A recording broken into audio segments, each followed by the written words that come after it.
제가 선창합니다. 우리를 위하여 왕이 오셨도다. 나셨도다. 우리를 위하여 왕이 왕이 오셨도다. 나셨도다. 우리를 위하여 왕이 나셨도다. 나셨도다. 아멘. 아멘. 우리를 위하여 이 땅에 오신 예수 그리스도, 그분과 동행하는 오늘 하루가 될 수 있기를 간절히 소원합니다. 사랑하는 우리 대전명석교회 성도님들, 우리 안에 있는 모든 상처에서 회복되어서 주변의 모든 영혼들을 살리고 회복시키고 그리고 예수 그리스도를 바라보게 만드는 하나님의 복된 축복의 통로들이 다 될 수 있기를 간절히 소원합니다. 지난 한 주 동안 우리가 우리를 위하여 왕이 나셨도다라는 주제를 가지고 하나님의 말씀 나누었습니다. 누가복음의 시선으로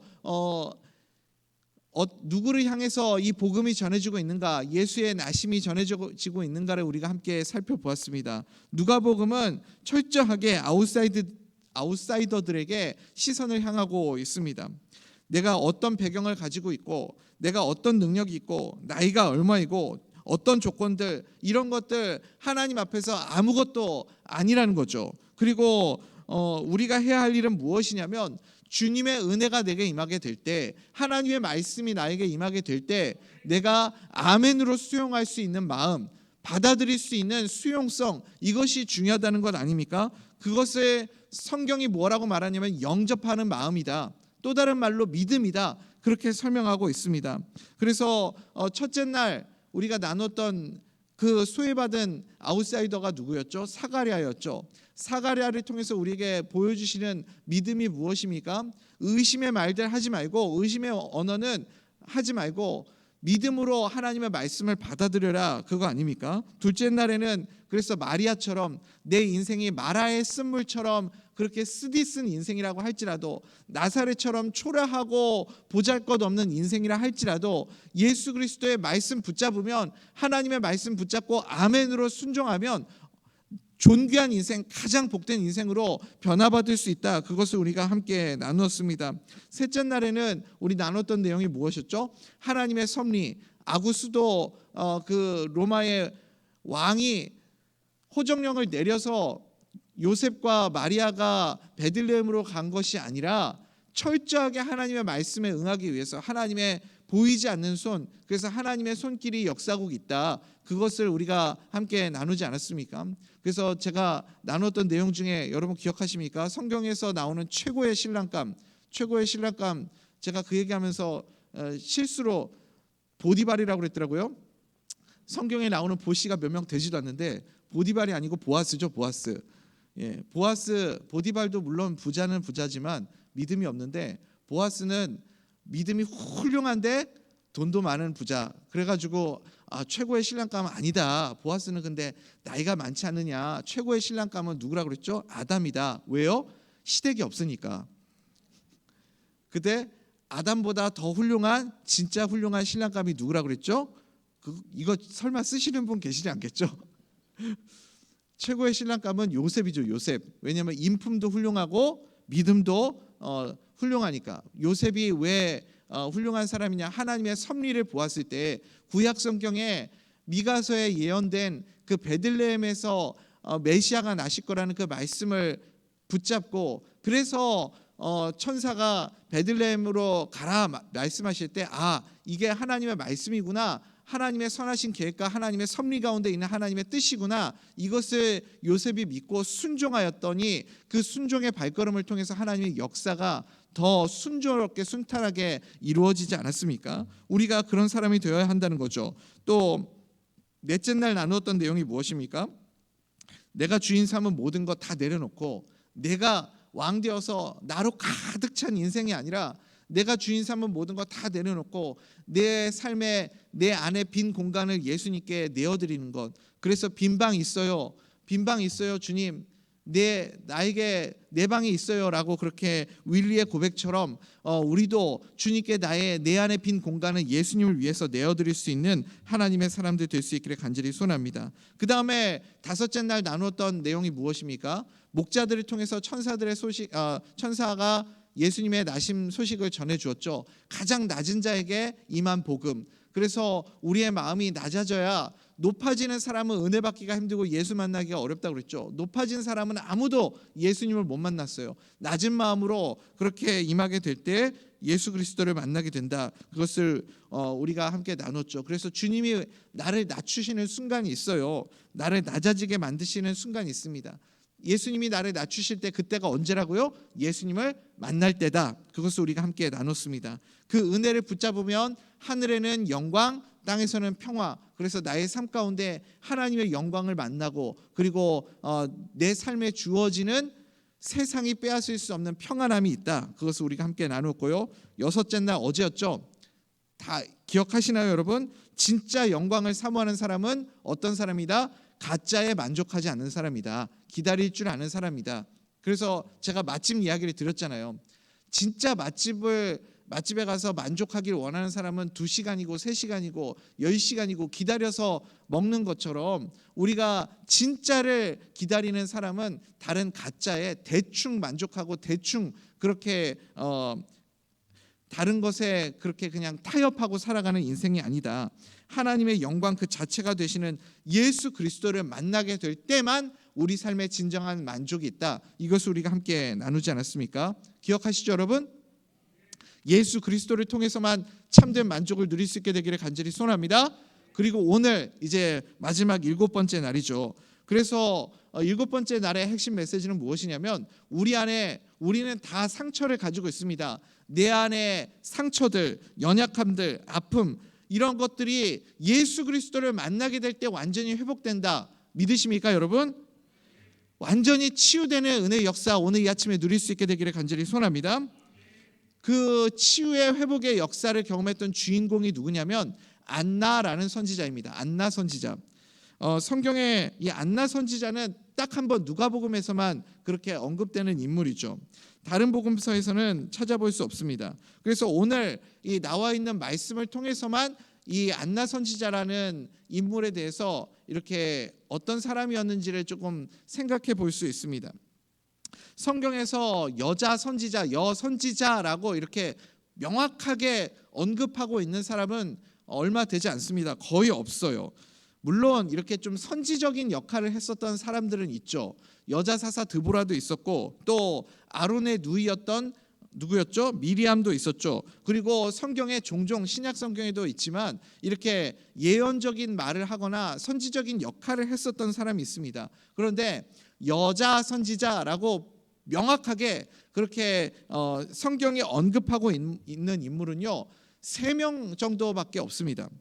또 어떤 정보를 알 수 있냐면 이 안나 선지자가 유대인이 아니죠. 유다 출신이 아니죠. 어디 출신이에요? 아셀 지파 출신이다. 여러분 아셀 지파는 남유다 사람이 아니고 어디였어요? 북이스라엘에 속해 있는 사람이었어요. 우리가 잘 아는 것처럼 북이스라엘이 이제 586년에 BC 586년에 아수르에 의해서 멸망당하지 않습니까? 멸망당하고 이 북이스라엘에 있었던 민족들은 다 흩어졌어요. 다 그 아수르의 정책에 의해서 민족 혼합 정책을 펼쳐가지고 자기들의 민족의 뿌리를 못 찾게 그렇게 만들었죠. 그래서 유대인들이 이 사마리아 사람들을 그 개로 비유하면서 이렇게 멸시했었던 이유도 동일한 것 아닙니까? 사마리아 사람들은 자기들의 뿌리를 모르는 그런 개와 비유하면서 그렇게 짐승 같은 존재들이다. 이방 사람들과 같은 같은 그런 사람들이 되었다. 그렇게 무시하고 멸시했던 사람들이 북이스라엘 사람들 아닙니까? 그 북이스라엘에 겨우겨우 명맥을 유지하는 사람들이 있었다라는 거죠. 그래서 이 아셀 지파 출신에 속해 있는 사람이었다. 이것을 우리가 확인해 볼 수 있고요.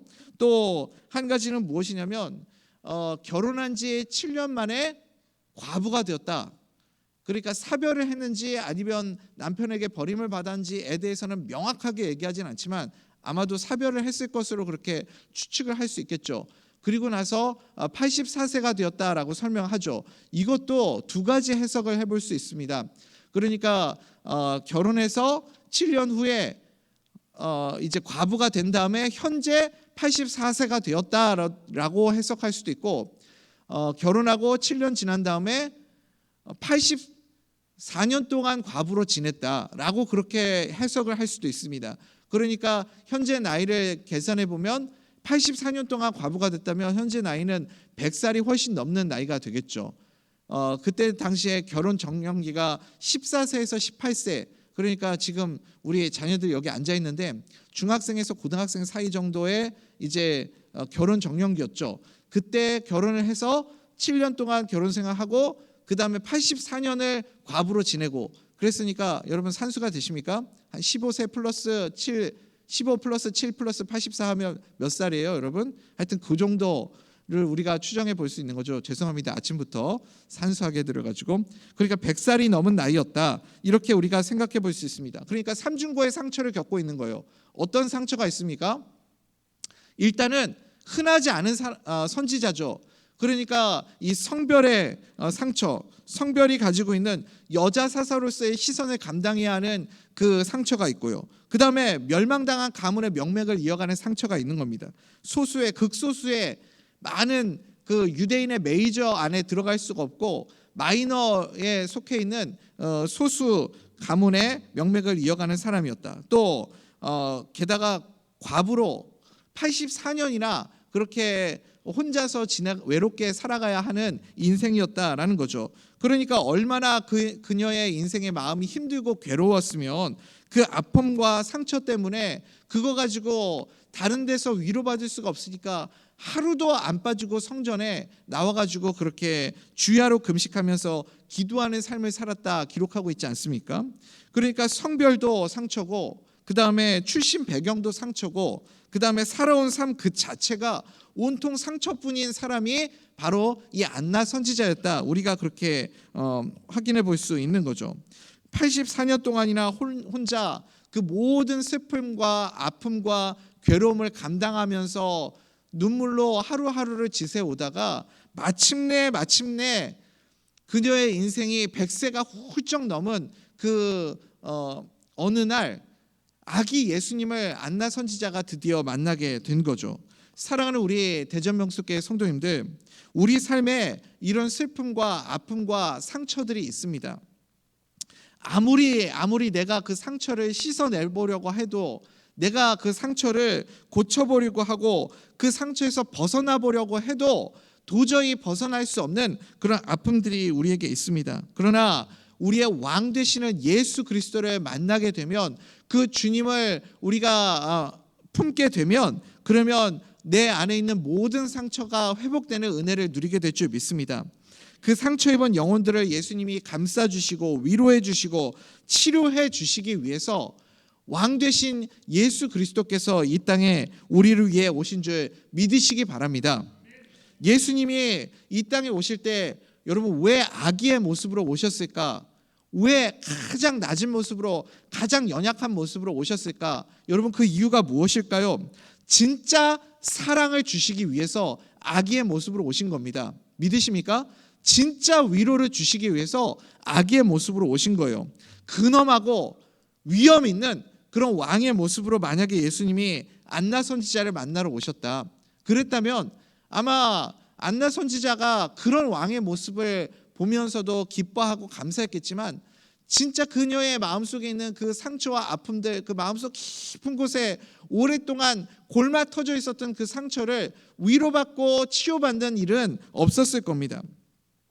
언제 여러분 내가 살아가면서 언제 마음의 치료를 받고 언제 위로받고 언제 회복되는 은혜를 누리게 되는지 아십니까? 언제 내가 치유받는구나, 내가 회복되는구나 그런 것들을 경험하는지 아십니까?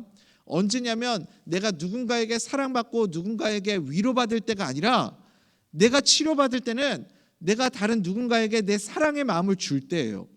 내가 누군가를 사랑하고 내가 누군가를 그렇게 보면서 기뻐하고 할 때 그때 내 마음의 치유와 회복의 역사가 일어나게 되는 거 아닙니까? 그러니까 내가 오히려 사랑받을 때가 아니라 사랑하게 될 때, 사랑하는 마음을 주게 될 때 치유의 역사가 나타난다고요. 예수님이 무섭고 위험 있는 그런 전능자의 모습으로 오셨다면 부담스러워서 누가 가겠습니까? 얼마나 불편하겠어요. 부담스러워서 예수님 앞에 못 서 있을 거예요. 서 있어도 쳐다라도 볼 수 있겠어요? 못 쳐다보겠죠. 그래서 진정한 위로자가 되기 위해서 예수님께서 가장 약한 모습으로, 아기의 모습으로 이 땅에 오셨음을 여러분 믿으시기 바랍니다. 우리 대전명석교회가 정말 축복받은 교회라는 생각이 드는 이유 중에 무엇이냐면 요즘 우리 대한민국의 저출산 문제로 정말 굉장히 큰 이슈가 되지 않습니까?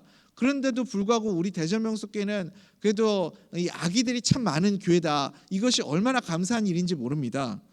여러분, 아기들 보면 귀여워요, 안 귀여워요? 아기들 귀엽죠?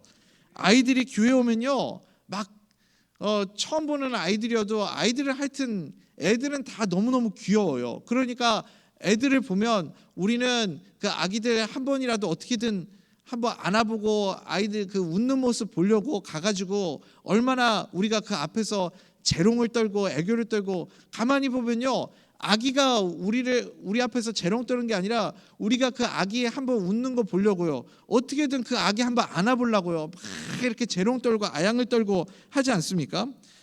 아이들은요, 근데 어떤 특징이 있냐면 낯설고 무서우면 그러면 절대 엄마한테 안 떨어지잖아요.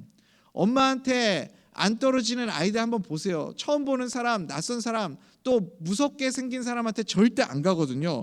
그러니까 아기를 한번 안아보려면 어떻게 해야 돼요, 여러분? 아기 안아보려면 이놈 하면서 가가지고 이리 와 하면은 절대 애가 엄마한테서 안 떨어진다고요.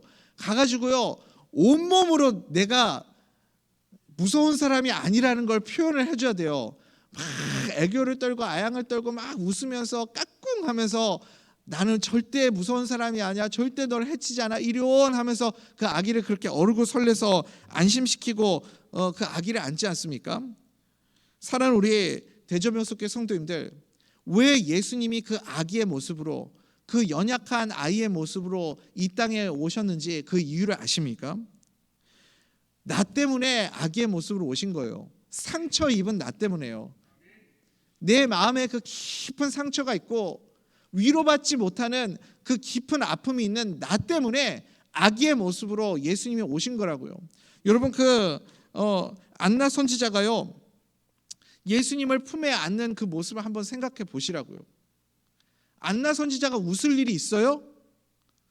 안나 선지자가 얼마나 괴로우면요, 자기가 밥 먹는 거 곡기를 다 걸으면서 금식하면서 매일매일을 하루도 안 빠지고 그렇게 성전에서 살았다. 성전에서 살았다라는 것은 무엇이냐면요, 오늘날로 따지면 거의 대인기피증 같은 현상이 있는 거예요. 사람들을 만날 자신이 없는 거예요. 왜냐하면 내 안에 상처가 너무 크니까요.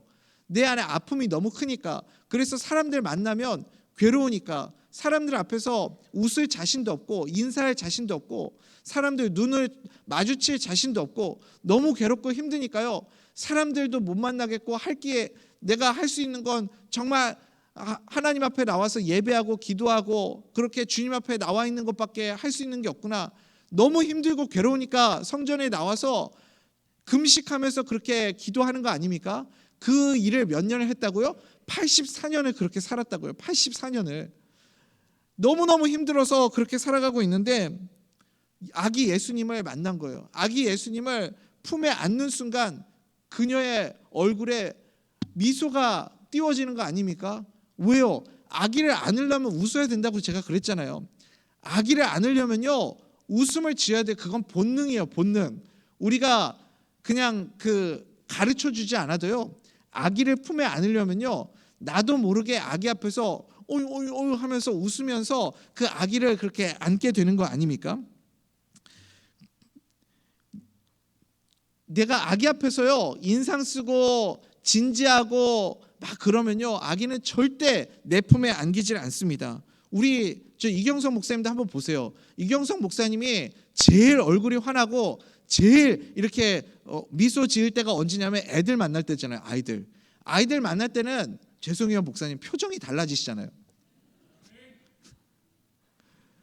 아이들 만날 때는 다른 표정이 된다고요. 왜냐하면 그게 본능이에요, 본능.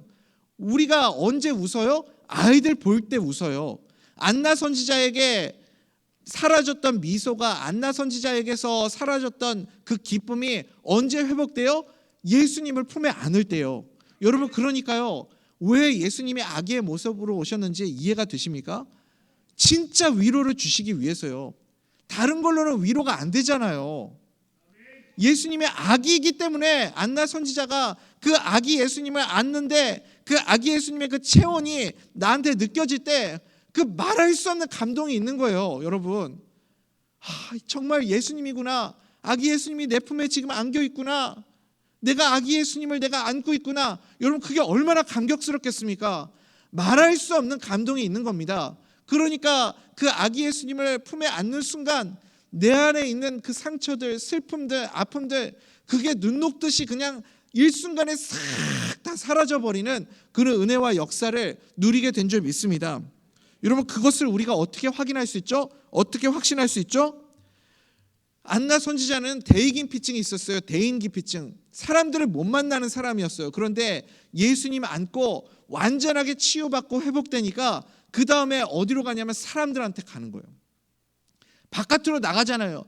일평생 성전 안에만 머물렀던 이 안나 선지자가 지금 바깥으로 나가서 사람들을 만나서 외치기 시작하는 겁니다. 우리 2장 38절 말씀 같이 한번 읽어봅시다. 시작. 마침 이때 나와서 하나님께 감사하고 예루살렘의 속량을 바라는 모든 사람에게 그에 대하여 말하니라. 아멘. 아멘. 사랑하는 우리 대전명숙교회 성도님들, 우리 안에도요 이렇게 말할 수 없는 상처들이 있습니다. 아픔들이 있어요. 우리가 어줍지 않은 말로요 위로한다고 그 마음의 상처가 회복되지 않습니다. 위로받지 못해요.